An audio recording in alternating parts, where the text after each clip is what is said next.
What's up, crew?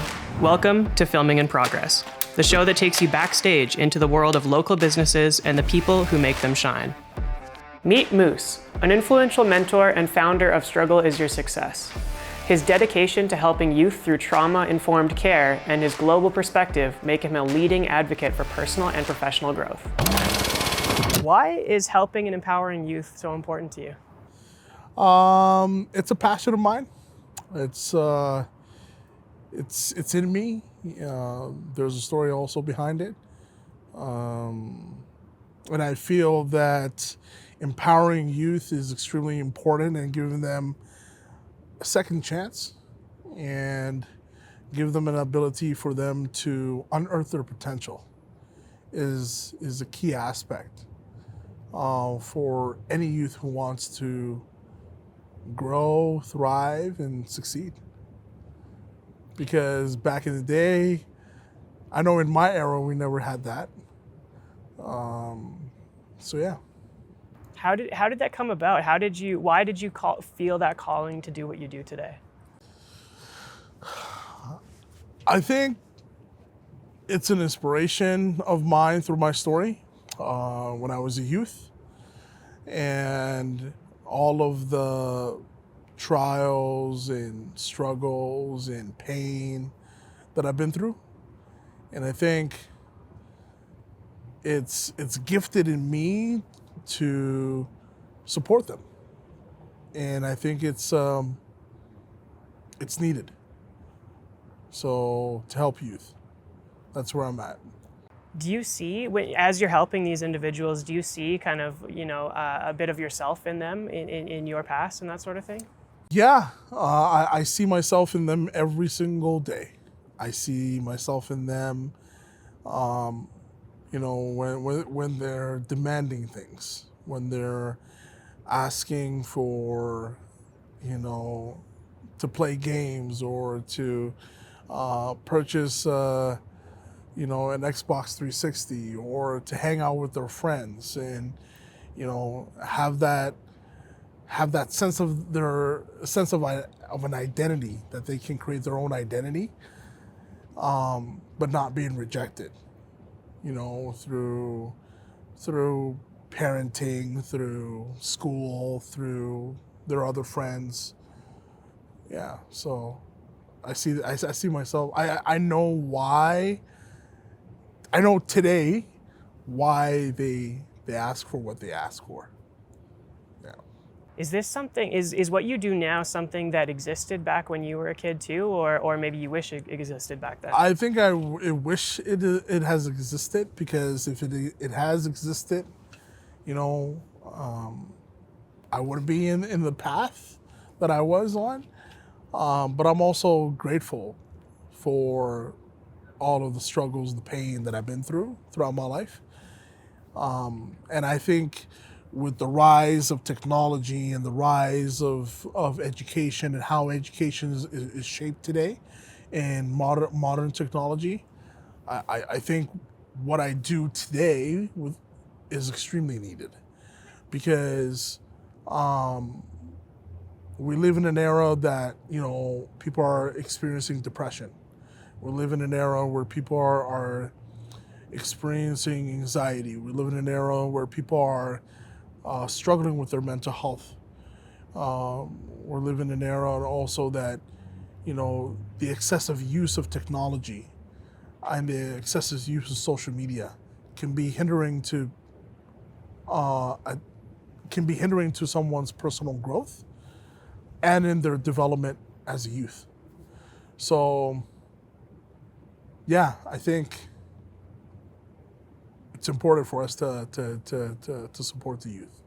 They're going through a lot. Back in the day, we only had to play outside with your friends or play with the sand. So, yeah. What kind of transformations have you seen in your work? And how does that keep you going every day? Obviously, you're passionate about what you do. Obviously, you're making a difference. Yeah, the transformation. I've seen youth where they've been sparked.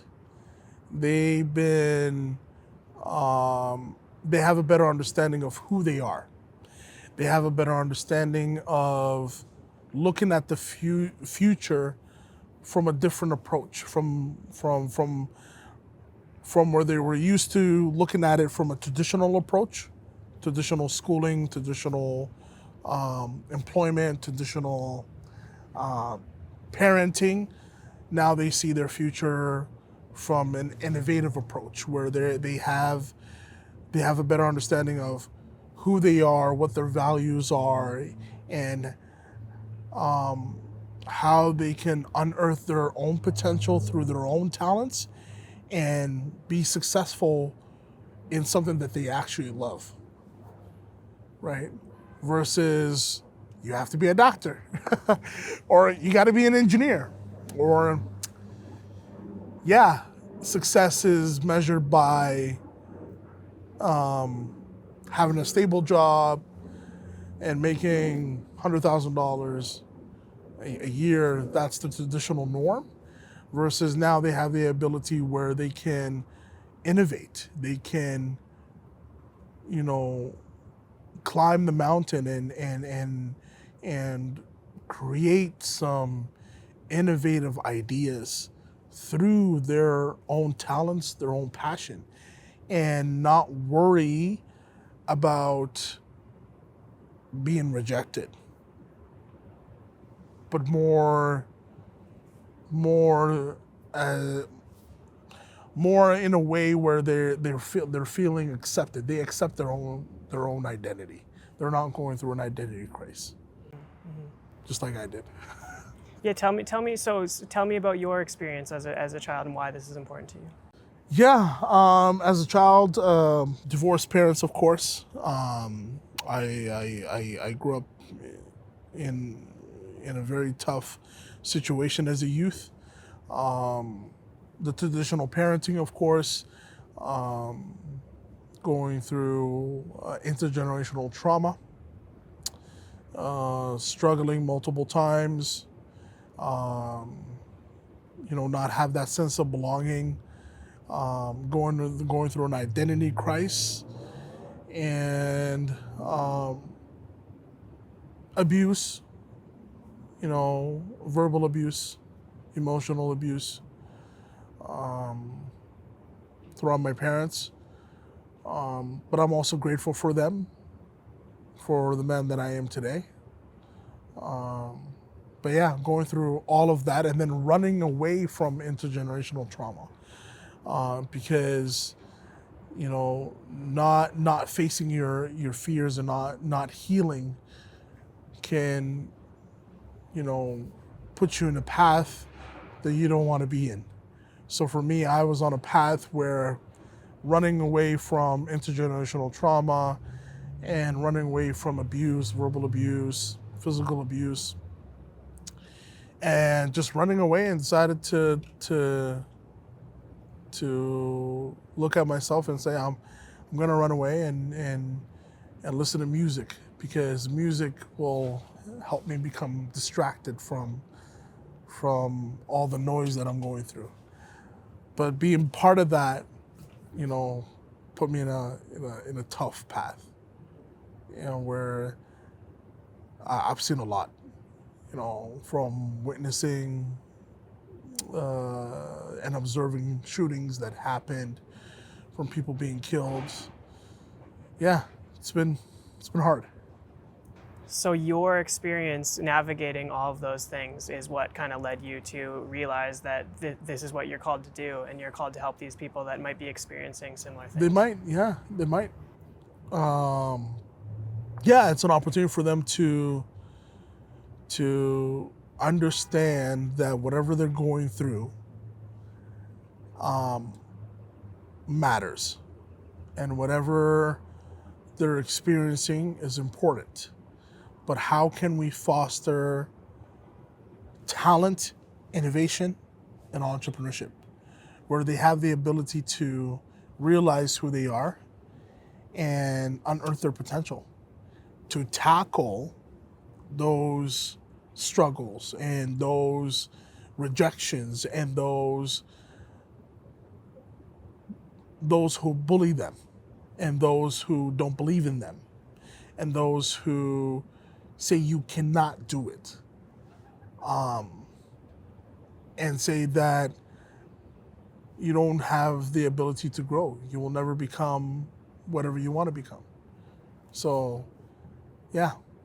So if you mentioned earlier that this sort of service that you offer now didn't exist for you, so how did you find your way to determine these things? Through mentorship, and realizing that I need to put myself together, and a wake-up call. I think it was a wake-up call more than a mentorship. I think it was a wake-up call for me, and say that I have an opportunity to do good. And then my trip back to Sudan really changed my life. Going back to Sudan, seeing my mother that I haven't seen for a long time, and meeting my family there, but also looking at people, how they're surviving in a third world country that's experiencing a war zone, and that's going through not just the intergenerational trauma, but every household is struggling to make ends meet. And you see people living out there in Africa, smiling, working, innovating, becoming entrepreneurs, starting businesses with minimal cost, like with no capital, and being creative. So I looked at myself that as a Canadian, I'm privileged. I have an opportunity to do right. So that what changed me, and I had an opportunity to mentor a lot of youth out there when I was in Sudan and Egypt, and that opened doors for me to go to Saudi Arabia. That opened doors for me to go to Dubai. Yeah. What do you think that difference is? I find it so interesting because I'm fortunate enough to have been to Africa myself and see that as well. And you're right, they're so innovative with so, what we would say here, limited resources. What do you think the difference is? The difference is commitment, consistency, and acceptance. Accepting for what they have and working with what they have. That's extremely, extremely incredible. And yeah, so I looked at myself, I was like, how can I use the same method and bring it to Canada? And not just bring it to Canada, bring it to our city, to Calgary, where Calgary is very innovative, very creative, very welcoming, very approachable. And how can we spark the youth to realize that you're not destined to just finish school. You're destined to become the best version of yourself and impact, and create impact within yourself and impact the people around you. Yeah. You mentioned it's almost like this thought of self-limiting beliefs, or expectations that are kind of put on you as from, maybe it's a parent, maybe it's a peer, whatever the case may be. Oh, you need to become a doctor, et cetera, et cetera. How can we change that narrative? It's a mindset. You change that narrative by changing your mindset and coming to a common denominator where looking at innovation and looking at entrepreneurship as a gateway and a path back to employment, back to academia, back to school. It's a mindset. That's how I see it. How do you change that narrative? I think it's a convincing model for people and parents and for listeners to think outside of the box. Steve Jobs said, never connect the dots forward. Always connect the dots backwards.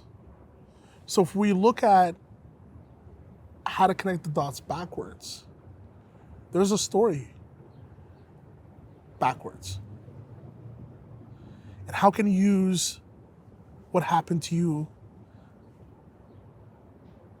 in your future backwards and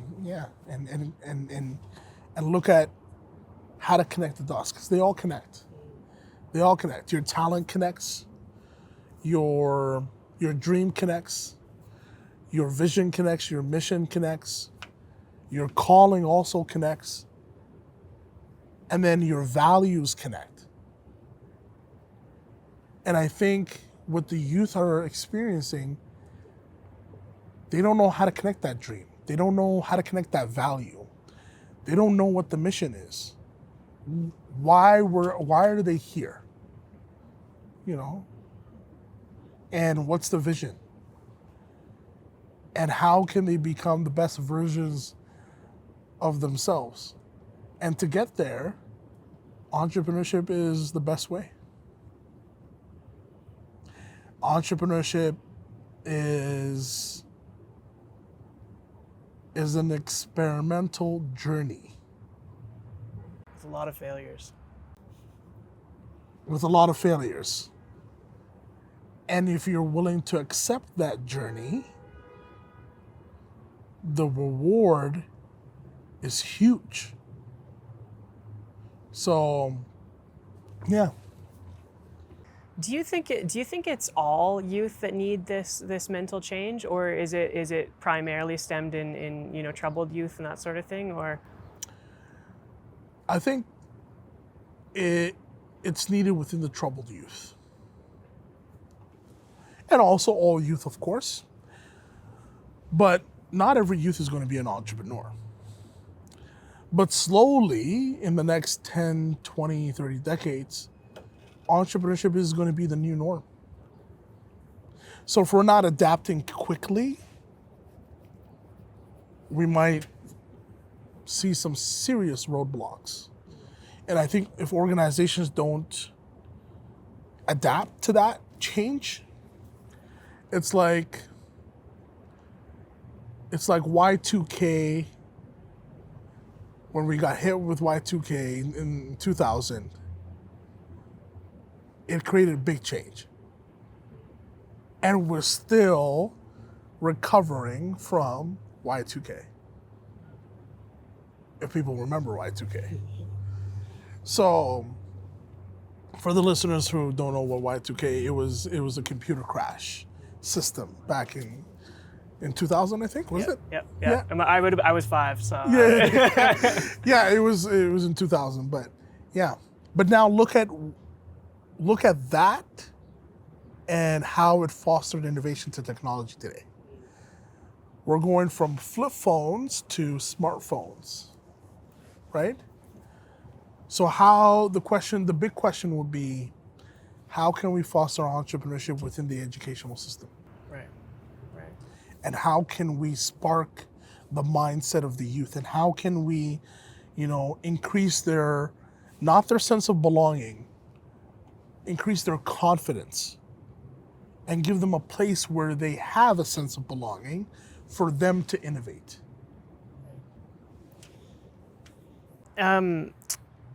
It's interesting because entrepreneurship is described as being able, well, maybe not described, but I would argue it's finding the solution to a problem and being able to sell that solution. Would you agree? To an extent. Right. To an extent, but I also think it's an experimental journey where it's trials, right? It's trials. You're starting something, you're finding a problem, but then you work. Now within the youth, they want to be influencers. They want to be speakers. They want to be TikTokers. They want to be social media managers. And if you look at entrepreneurship and you bring entrepreneurship to that angle, they're not solving a problem. They're not. Because it already exists. But if you bring the entrepreneurship from an angle as an experimental journey and an experimental mindset change, this is where they have the opportunity to accept failure and keep trying. And if they're passionate enough, they'll become the influencer that they want. And that's what we do at our organization. We foster entrepreneurship, teach youth entrepreneurship, and give them a sense of belonging and give them a sense of an opportunity where they can succeed, and teach them entrepreneurial skill set as a mindset change to tackle whatever they've been going through. Because I feel that the youth they're in their head. They're in their head. And they're always thinking. But if we bring those thinking and what they're going through and write it down into a vision board, into a lean canvas, they're destined to succeed. What are your thoughts on, some of the youth growing up these days are we're living in an era where there's participation medals and those sort of things, and maybe experiencing failure or learning from mistakes and that sort of thing isn't as encouraged as it has been in the past. It's encouraged now, right? Denzel Washington said it the best: fail big, right? For me, I would say fail forward, but accept the failure. Accept. Just because you failed doesn't mean, just because you failed an exam, or you failed in school, or you failed in sports, or you failed in so many things, doesn't make you a failure. It's actually setting you up for success. Michael Jordan said it the best. He never made it to his high school basketball team, and he shot more than 5,000 or 3,000 shots until he win the game-winning shot. So, again, this proves to what I'm saying that it's an experimental journey.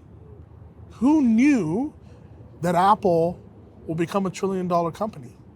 Who knew that we'll be using smartphones today? So now I'm saying this today that will impact what I'm saying 10 to 20 decades later, that who knew that entrepreneurship will be a gateway to survival and a gateway to success, right?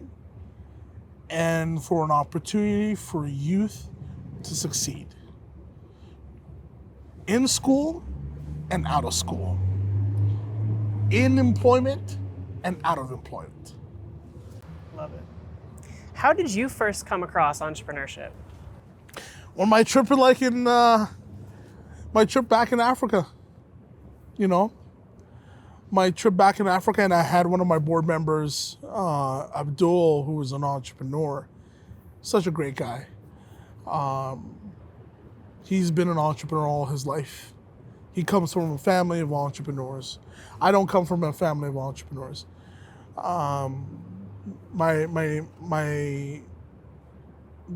My grandfather is an entrepreneur, but not my dad or my uncles, none of them. So I would listen to my board member Abdul and just watch him, where he would do whatever it takes to figure things out. And he would tell me, he's like, fail. You got to figure things out. You got to accept it. You got to learn. You got to, do whatever it takes to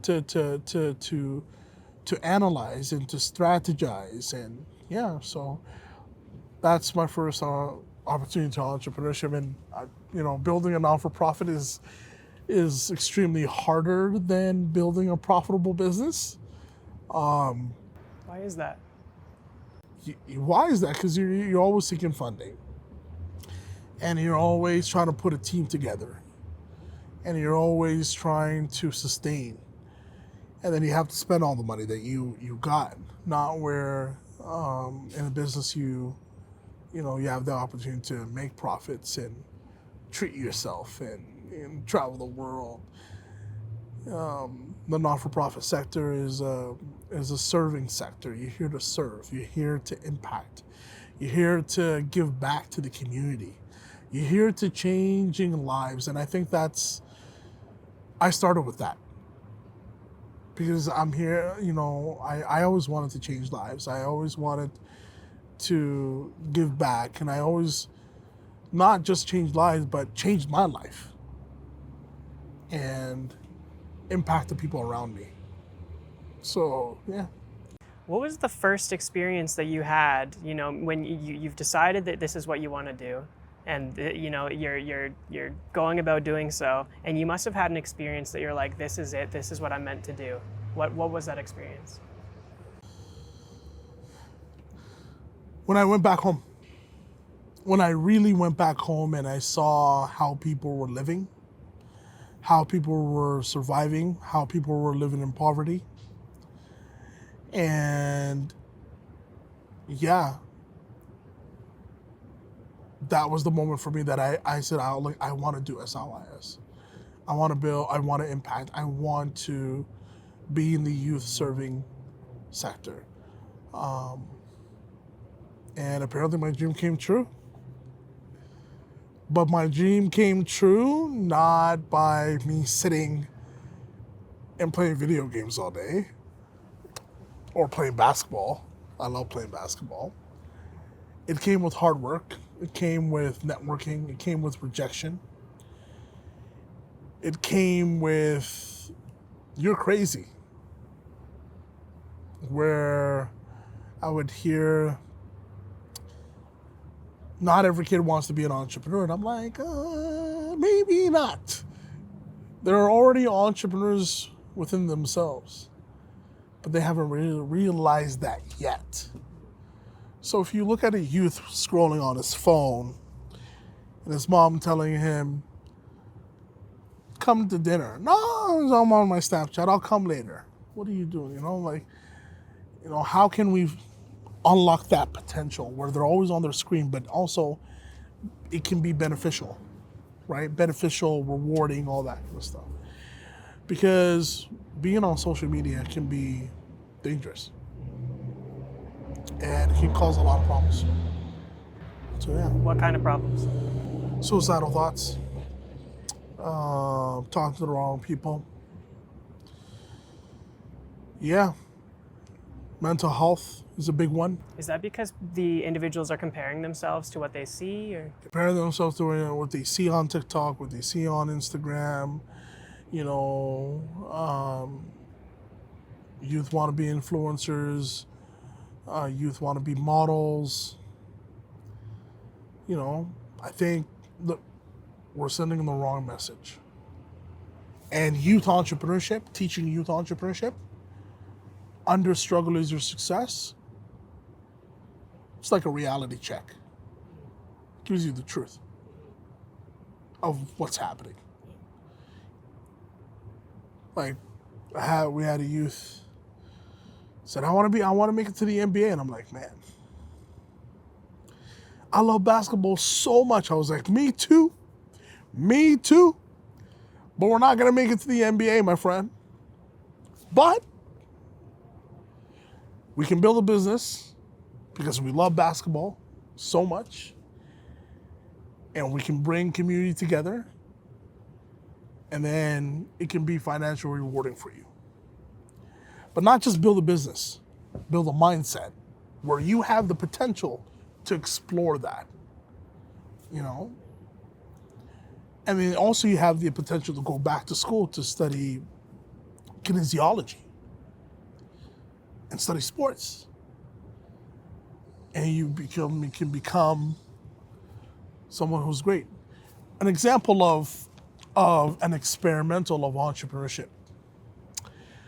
So we're watching the Olympics And Sudan is divided into two countries, North Sudan, which I'm from, and South Sudan.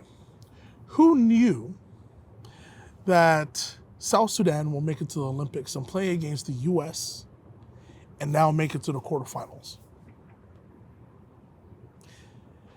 Where Luol Deng, who's a player, an NBA player playing for the Chicago Bulls, will take that team on an entrepreneurship journey and in an experimental where we are a business, we are a team, we are a country, we're gonna make it to the Olympics. And we're gonna play against one of the best basketball players of all time, LeBron James and his team. That's innovative. A country that doesn't have resources and has been separated and living in Africa. That's powerful. And again, I believe that we have a duty to serve and we have an opportunity for these youth to realize who they are, man. We don't know who's the next Bill Gates, right? Or who's the next Moose, or who's the next, I don't know. Yeah. Who's the next Aiden? So, yeah. So I think you're absolutely right in regards to mindset switch. It really all does come back down to mindset. That's it. When you're teaching or mentoring, this mindset switch, what are some of the immediate things that you tell people to do to in order to get out of this limiting mindset? Dream big, but be more realistic. Something that you can do, you can achieve. Is very essential to our programming. So our programming is called Dream It, Plan It, Build It. Very simplified, very easy to digest, easy to understand. Dream it, plan it, build it. Think of a dream that you want to accomplish that is realistic, but also that you love and you're passionate about. And it's so amazing to see these youth where I give them their drawing boards and their posters and sit there for an hour or two and scribbling and writing, scribbling and writing, tearing a paper apart. I love it because they're failing. And then they go like this. And they're like, Moose, this is hard. And I'm like, perfect. It's supposed to be hard, And then they're like, I got it. And they're like, okay, what's next? And I'm like, we're gonna plan. The innovation and the creativity around that, adding arts and culinary to it, and making them to realize that they have that poster and post it in their room and look at that dream every single day. They come back motivated in a way where they're like, you are right. Everything that I'm hearing is noise. All the struggles that I'm going through is noise. I need to put my head down and focus. And they come back and they say, this is cool. And I'm like, yeah, you're just in your head. You're just in your head. Now, resources come to play. I think therapy is a big aspect to the youth entrepreneurship, because we have youth who really struggle, like really. And I think therapy will help them heal within themselves. But even though when they heal, they come back and they're like, I'm healed. I'm ready. I'm ready to not just be an entrepreneur, but have that mindset where I can go back to school and say I did it. But you're not going back to school and just become a doctor or become an engineer. You're going back to school for something that you love, that you saw in yourself. So, yeah. Do you think that There's this idea that when you finish high school, you go to university, right? What are your thoughts? I'm curious as to, maybe there's benefit in taking a gap and discovering yourself or determining what you actually love in the meantime. Or what do you recommend? Yeah. I really, really think it's very important for youth right after high school to take a pause, to discover themselves. Because I've seen it. I have friends who went to U of C, and they went to study engineering and ended up, they don't want to do engineering. They went to the not-for-profit sector, or they went into IT, or they went to psychology. And they end up changing in the second or third year. So I think right out of high school, take a pause. Myself, I'm going back to school, because now I realize what I really love, and I love this work. And one of my vice chair, Dr. Shirley Steinberg, she's like, you know what, Moose? You actually qualify. I was like, qualify for what? She's like, a master's of education. I'm like, what? Oh, really? She's like, yeah. Because you're educating these youth in entrepreneurship, and entrepreneurship is education. So, yeah, I'm exploring that. Awesome. Before SIYS, I've been in the tech sector for a long time. Yeah, so youth at risk, worked in tech, and building SIYS in the middle, so it was scribbles. You know what I mean? Yeah, definitely. Yeah. Correct me if I'm wrong, but you attended Harvard. I took a certification at Harvard, yes. Did that, being surrounded by people that attend Harvard and that sort of community. That changed my life. Tell me about that experience. The certification in innovation and design thinking was extremely hard.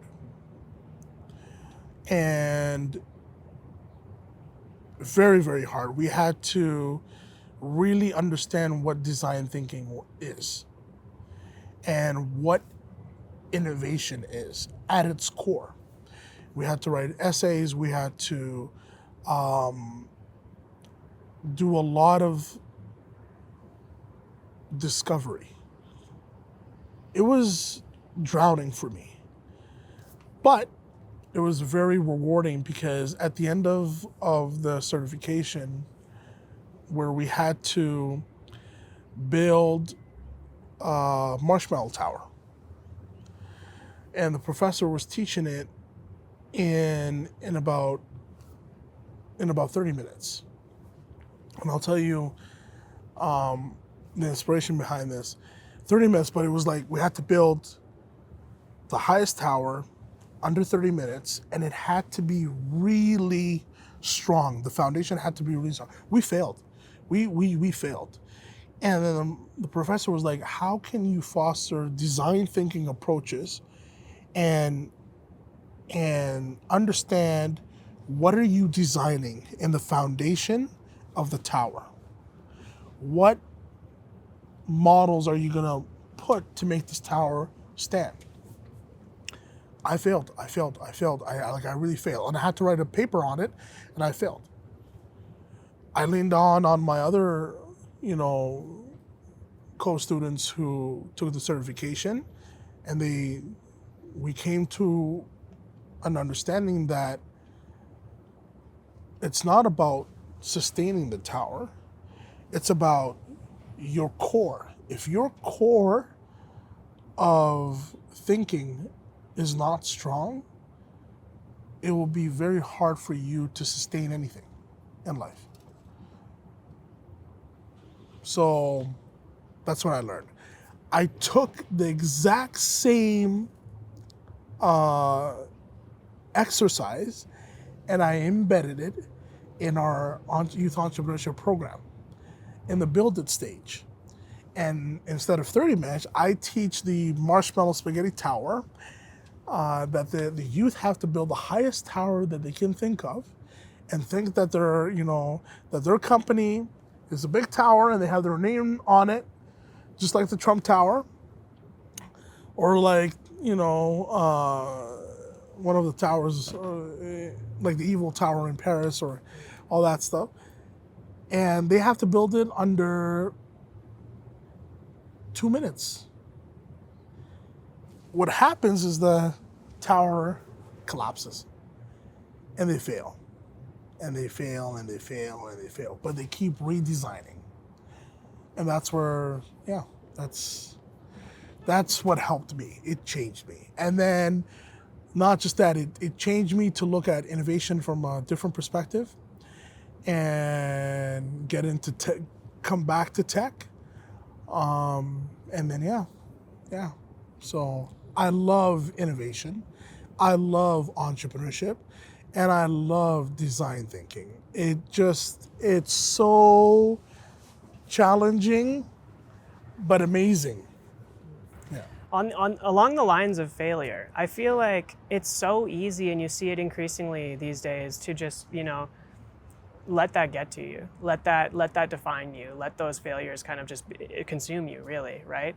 And so I'm curious as to, throughout all of your learnings plus all of your teachings, what is that, like, mindset? Yes, but what is that thing that builds resilience? Is it repeated action? Is it repeated failure? How do you learn from your failure and not just let it consume you? Great question. I think your surroundings. Surrounding yourself with the right people and surrounding yourself with the people who are willing to be patient and hold you accountable to your failures, but also not judge you. So I'm happy to have a group of friends and also my family and also my board that they're cheering me on no matter what the failure is, and they're allowing me to fail. I think that's how you build resiliency. Because when you have a group of people who support you and holding you accountable, but also allowing you to fail, when you keep failing, you'll come to a point where you don't want to fail anymore. You have to make it work. So you'll be self-motivated by yourself. But you don't have the worry of judgment. You don't have the worry of people attacking you. That's a key piece, and I think the youth are missing that. That's where the mentorship comes in. No matter what it is, I'm not here to judge. I hope that answers your question. 100%. Yeah, really? That's incredible. Like, can you, I don't know. Yeah. There's this idea of reverse mentorship where the mentor learns just as much as the mentee. Do you experience that? No, I haven't. But I do believe, because the youth are smart. They're very smart. And when you listen to them, you end up learning things that you have to apply in your own life. So, yeah. What are some of the challenges that you've faced since you decided that this is what you're going to do? Obviously you're making a difference in a large amount of youth's lives and that sort of thing, but what are there limiting resources, or the limiting, what are the challenges? The challenges of limited resources within the youth? No, for you to be able to make a difference in these youth's lives. Are there challenges, or has it been? Yes. Within the funding. Funding is a big aspect to spark the youth, give the youth the opportunity, right? The youth are calling for innovation. So there's a state youth report that's been released, and the youth are calling for innovation. They're calling for entrepreneurship. They're calling for more resources, and there's just not enough. And the lack of funding is hindering a lot of organizations, especially a lot of grassroots organizations that are doing amazing work. But the burnout is there, the burnout is real, and when you get a call of a youth who's struggling, and you don't, as an organization, you don't have funding, you end up have to refer them to other organizations. But sometimes there's limited resources within the organization,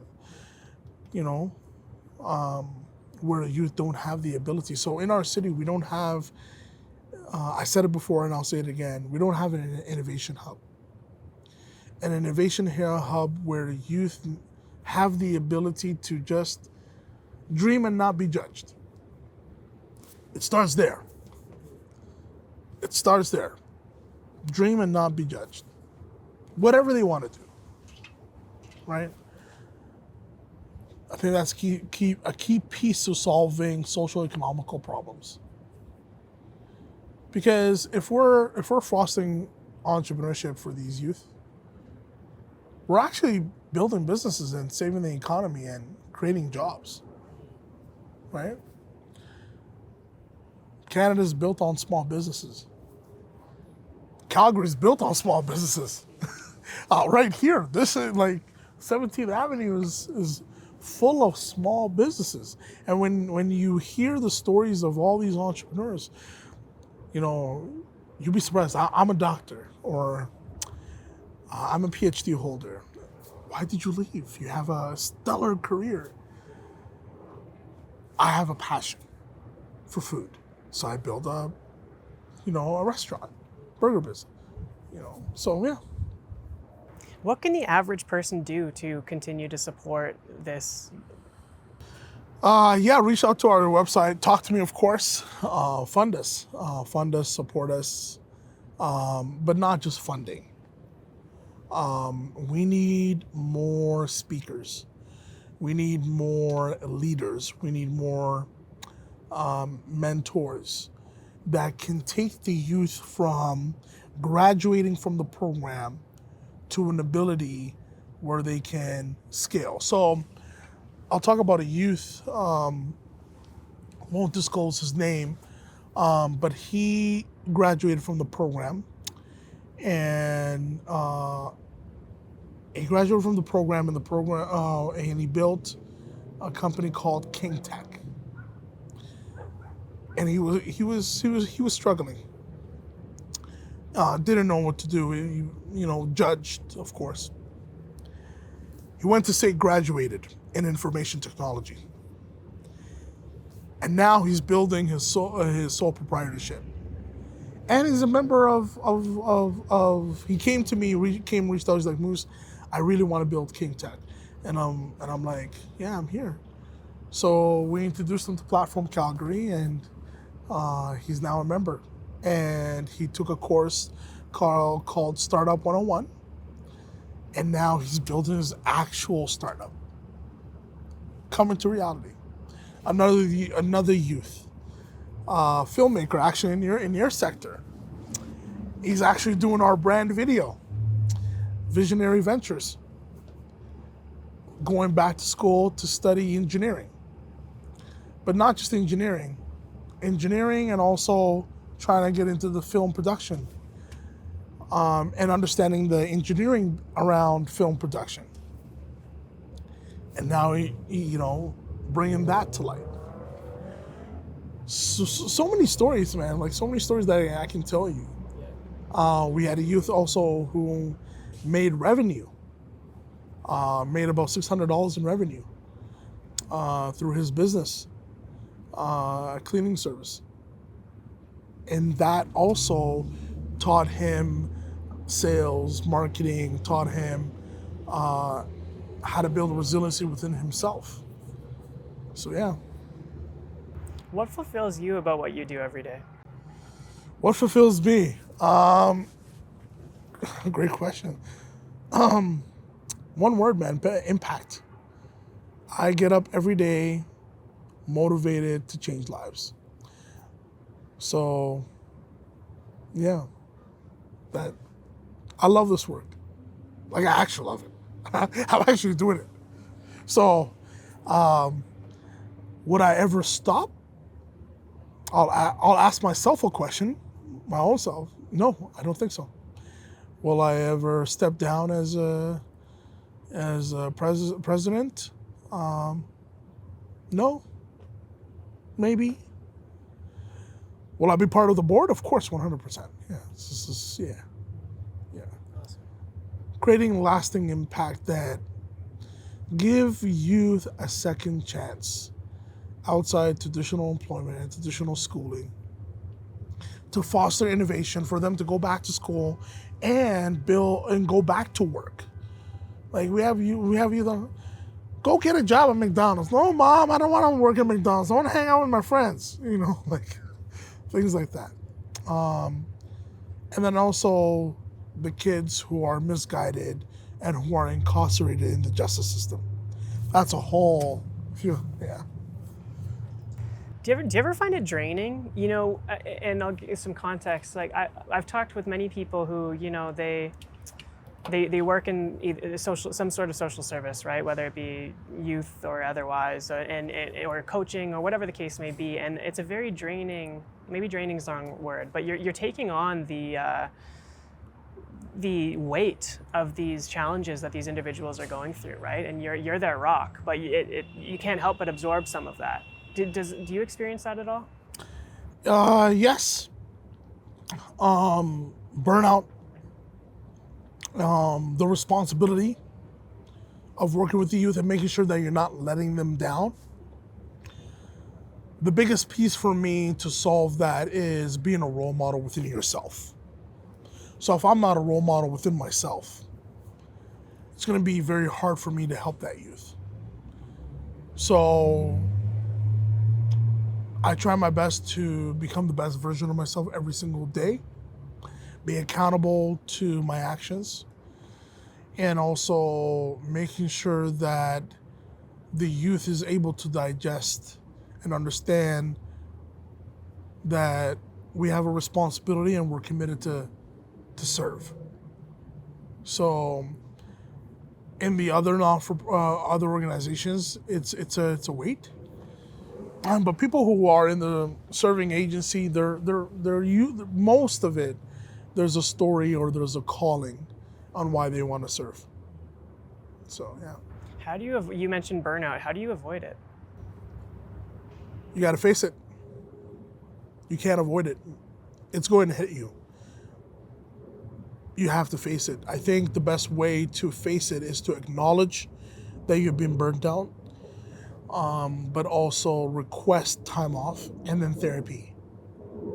So, as a leader in this space, I'm requesting time off, and it's okay. It's okay to request time off. So, I don't think you would able to avoid burnout. It's hard to avoid. Can you reduce burnout? That's more realistic. So end up people working from 9 to 5. Some people coming back and work from 6 to 8. Or some people work like 14, 16 hours a day. I think it's very hard to avoid burnout, but I really believe that you can reduce burnout. Reduce burnout on, you can be so passionate, but your health is very important. So, yeah, I'm going through it myself, so I'm committed to my health. I'm committed to reducing burnout, acknowledging, and yeah. Do you have to set boundaries for yourself to make sure that you do have that time to, take care of your own mental health and that sort of thing? And how do you set those boundaries? You set their boundaries that you deserve acknowledgement, you deserve to relax and understand how to say no. That was a very challenging opportunity for me because as entrepreneurs, you're always like, yes, let's do this partnership, let's do this. But sometimes you gotta draw back and say no. So I've learned that this past March, my calendar was full, completely full. And I was like, nope. And then I told the board, I'm traveling. They're like, where are you going? I'm going to Saudi Arabia. They're like, yeah, I was like, book tickets done. Yeah, you sometimes you have to set boundaries. And I ended up going to Saudi Arabia. I went to the pilgrimage. And I went with my family. It was amazing. Did I work? I worked one day. It was a grant application that I had to submit. It was due at 1 a.m. But yeah, boundaries, yeah. Just acknowledging. So understand no, understand why you're saying no, understand what's the importance of you saying no. And I started to say no recently. It's the hardest part. Yeah, hardest part. Very hard. But it gets easier the more you do it. It gets easier, yeah, because you don't take it personal, right? You don't take it personal. You just say, no, I can't do it. Simple.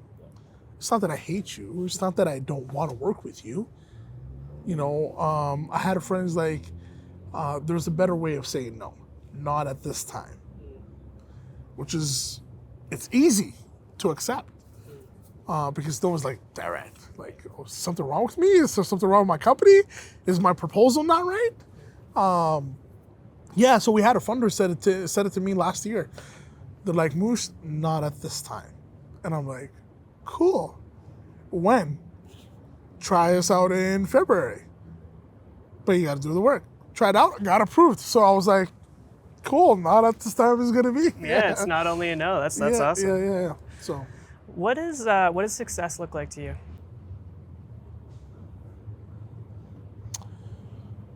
man, that's such a tough question. Success is measured differently with everyone. Success to me is satisfaction. Being satisfied with what I'm doing and going to bed at night with no problems. That's success to me. I actually mean it. I always want to go home making sure that I have a good night sleep. I'm not fabbled by materialistic things. Do I want materialistic things? Yes, but in a very humble perspective, right? But I'm not fabbled with a fancy house or, cars or watches. That doesn't, being satisfied. I think being satisfied with the work that I'm doing and going and having a good night's sleep, that's huge success. Huge succce. I love that. You're the first person that said having a good night's sleep. I love it. Thank you so much. Yeah. I agree with you. Yeah, man. Yeah. Yo, we go out there. We're facing the world. We're really facing the world, like challenges and partnerships and networking and draining. That's why I said to you, you can't avoid burnout. You work 9 to 5. In the 9 to 5 or from the 9 to 9, working 12 hours, you're always hustling. And you're always struggling. So you cannot avoid struggle and you cannot avoid burnout. But you can innovate within struggle. You can innovate within burnout. You can foster innovation that can be rewarding for you. And that's why struggle is your success. It's the true reality that we are all encountering. God damn it, we're struggling in this interview right now for an hour. But what's the outcome? A great interview, a great success story that will impact the lives of people watching it. So if people look at struggle from a holistic lens, oh man, a lot of problems will be solved. What's next for you? What's next for me? So I started another company called Quality Amalgamation, QA Enterprises. It's a registered corporation. It's a startup. And we're focusing on prompt engineering, and we're also building an app. And I founded I'm not solving a problem. I found a need. And the goal is to help the little ones. The little ones. We're talking the 5-year-olds, kids, all the way to the age of 12, in artificial intelligence. You know, education for the kids. How we're doing it, I'll keep that. It's on the development phase currently, but yeah. Where can we send people to follow along? The best way to people follow along, LinkedIn is my go-to. I don't have a fancy Instagram. I don't have a lot of followers. I'm a quality guy over a quantity guy. So LinkedIn is where you can find me. And then you can find me right here, up in this patio. Yeah. Well, thank you so much, Moose. This is an incredible chat. Thank you for telling me about your story. Thanks for telling me about the work that you're doing. And I appreciate it. I can't wait for people to hear everything. So I appreciate it. thank you. Thanks.